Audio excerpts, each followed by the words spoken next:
Assalamualaikum warahmatullahi wabarakatuh. Saya Naila Putri Setiawan dengan NIM 2301 112102 jurusan Ilmu Administrasi Publik kelas A.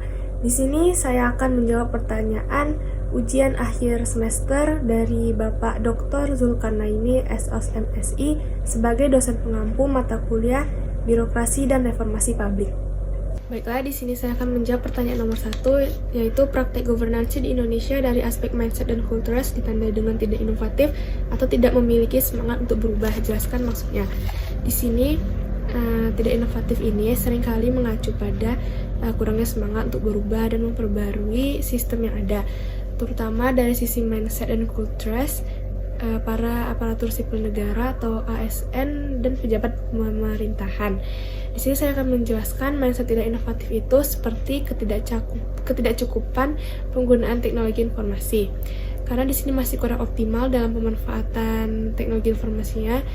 Di sini menunjukkan pola pikir yang belum sepenuhnya terbuka terhadap kemajuan teknologi. Meskipun ada inisiatif seperti Smart ASN untuk menghadapi revolusi industri 4.0 ini, penggunaan teknologi informasi ini tetap saja belum optimal. Yang kedua ada resistensi terhadap perubahan. Di sini mereka cenderung untuk mempertahankan cara kerja tradisional dan resistensi terhadap ide-ide baru menunjukkan pola pikir yang konservatif. Yang terakhir ada kurangnya pemahaman tentang pentingnya reformasi birokrasi. Padahal birokrasi yang efisien dan responsif ini sangat penting, namun masih ada kurangnya pemahaman atau komitmen politik terhadap pentingnya reformasi birokrasi.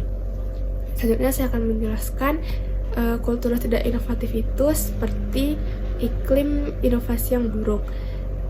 Nilai-nilai inovasi ini belum terinternalisasi secara efektif dalam sistem pemerintahan sehingga menghambat lahirnya ide-ide segar dan pendekatan-pendekatan baru. Yang kedua ada kebijakan publik yang stagnan.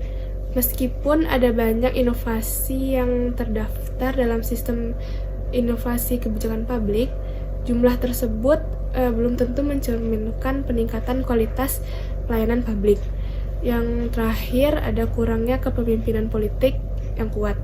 Kepemimpinan politik yang kuat sangat penting untuk keberhasilan reformasi birokrasi, namun seringkali kesadaran akan pentingnya reformasi ini harus datang dari presiden dan politisi, bukan dari birokrat itu sendiri, yang menunjukkan budaya kerja ini kurang proaktif. Baiklah, selanjutnya saya akan menjawab pertanyaan nomor 2. Konteks governansi dari aspek organisasi menekankan pada birokrasi yang bersih, efektif, dan efisien serta melayani.